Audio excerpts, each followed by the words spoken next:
ਦਾ ਸਾਡਾ ਵੇ ਤੁਸੀਂ ਇਸ ਜਗ੍ਹਾ ਤੇ ਕਿਉਂ ਰਹਿੰਦੇ ਪਏ ਹੋ। ਇੱਕ ਦਿਨ ਰਾਤ ਨੂੰ 2-3 ਵਜੇ ਵੀ ਆ ਗਏ ਨੇ, ਆ ਕੇ ਧਮਕੀਆਂ ਸ਼ਮਕੀਆਂ ਦਿੱਤੀਆਂ ਨੇ, ਕਹਿੰਦੇ ਨੇ ਬੀਬੀ ਨਿਕਲ ਜਾ ਇਸ ਘਰੋਂ ਨਹੀਂ ਤੇ ਤੈਨੂੰ ਵੱਢ ਛੱਡਣਾ। ਮੈਂ ਕਿਹਾ ਪਲੀਜ਼ ਮੇਰਾ ਕੀ ਕਸੂਰ ਕੀ ਹੈ, ਮੇਰਾ ਹਾਮਦ ਨਹੀਂ ਮੇਰੇ ਕੋਲ ਹੈ, ਮੇਰੀ ਅੰਮੀ ਮੇਰੇ ਕੋਲ ਰਹਿੰਦੇ ਨੇ, ਮੇਰੀ ਅੰਮੀ ਨੂੰ ਵੀ ਮਾਰਿਆ, ਮੇਰੇ ਅੱਬੂ ਨੂੰ ਵੀ ਮਾਰਿਆ, ਮੇਰੇ ਛੋਟੇ ਛੋਟੇ ਬੱਚੇ ਨੇ, ਮੈਨੂੰ ਬੜਾ ਪਰੇਸ਼ਾਨ ਕਰਦੇ ਨੇ, ਧਮਕੀਆਂ ਦਿੰਦੇ ਨੇ। ਨਸਾਰ ਕੁੰਦਰ ਭਾਈ ਦਾ ਨਾਮ ਹੈ, ਰਸਕੀਏ ਦਾ ਵੇ। ਪੁਲਿਸ ਤੋਂ ਆਪਨੇ ਤਲਾਕ ਕੀ ਹੈ?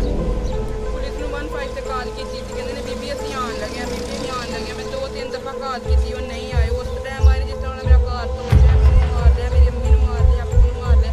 ਬਾਅਦ 'ਚ ਫਿਰ ਉਹ ਆਏ। जब वो मारने आए थे उस वक्त ਰਾਣਾ ਅਸ਼ਰਫ ਵੀ ਉਹਨਾਂ ਦੇ ਨਾਲ ਲਿਆ। ਰਾਣਾ ਅਸ਼ਰਫ ਨੇ ਆ ਕੇ ਖੁਦ ਮੇਰੇ ਮੂੰਹ ਤੇ ਥੱਪੜ ਮਾਰਿਆ, ਮੇਰੇ ਅੱਬੂ ਨੂੰ ਮਾਰਿਆ।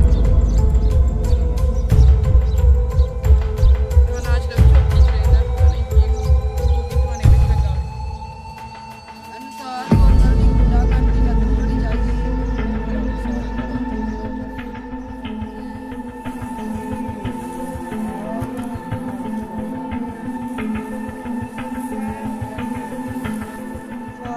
मेरे छोटे भाई ने, क्या नाम था उसका?